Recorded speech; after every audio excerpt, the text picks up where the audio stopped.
We have the legendary box for the game Barrage, which is going to include all the expansions and content released for the game so far. But it's also going to be including 2 brand new companies that you'll be able to mix into the game that have some very different characteristics from any of the other companies that you can play in the game currently. But this is also a game that I did cover in the past, so if you do want to learn more about this one and understand how the game actually plays, I'll just go ahead and roll that previous footage for you now. And in this game, players are going to be using the power of water to compete to build up their energy empire. Each player is going to be starting with their own character ability as well as an assistant that also adds another ability, which you'll be able to mix together in different ways from game to game. But this is a game that plays over a number of rounds, and at the start of each round, players are going to be placing their workers out on the main board or their own personal player board in order to perform a variety of different actions with the goal of building different machinery out on the main map in order to process water as it comes down the different channels, because also at the start of each round, there's going to be new water tokens getting put at the highest elevation out on the board. And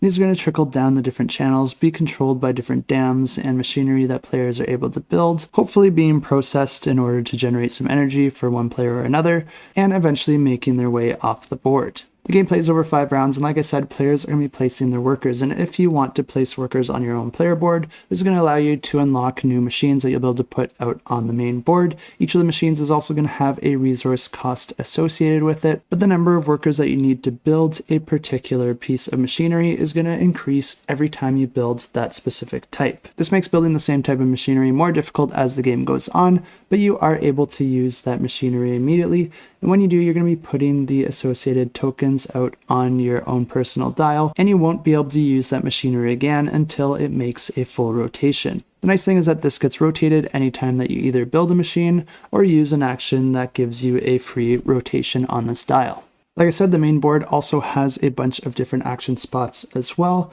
and you can use these action locations in order to do things like gain contracts that you can complete to gain victory points or additional boosts, resources, or upgrades. You can also use it to get more machines in a different path. You can use it to get additional spins on your dial, gain additional money, or add more water to the board, in addition to the water that gets added at the start of the round. But of course, the grand objective here is to generate energy, and there is an action for that. And when you do that, it's going to allow you to move water tokens throughout the main board. Each of the different machinery types and buildings will have different effects, giving you different options as you're moving the water throughout the board. For example, the dam does allow you to hold water in a reservoir for processing later, and you are able to stack your dams, allowing you to hold 1 additional amount of water for each dam that you're able to stack. Depending on the machinery you have, as well as the channels that you're going to be directing the water through, you're going to be earning a certain amount of energy, which is going to be granting you victory points. And of course, it's not just your machinery out on the board, there are other players' colors as well,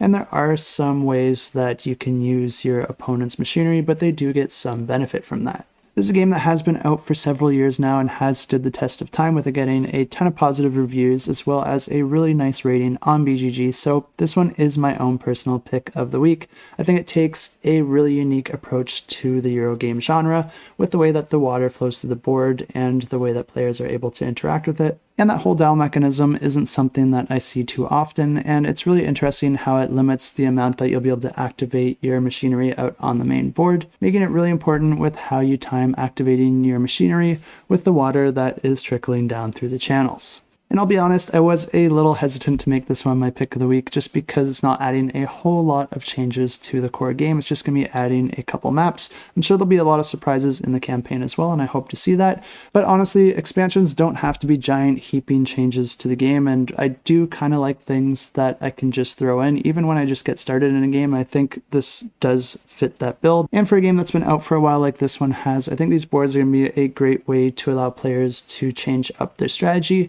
without completely changing the way that the game plays. But like I said, I wouldn't be surprised if each of these maps also brings in a few of their own mechanisms as well. But if you want to know for sure, you'll have to check out the campaign, and I will have a link for that in the description below. And of course, you can click to get notified.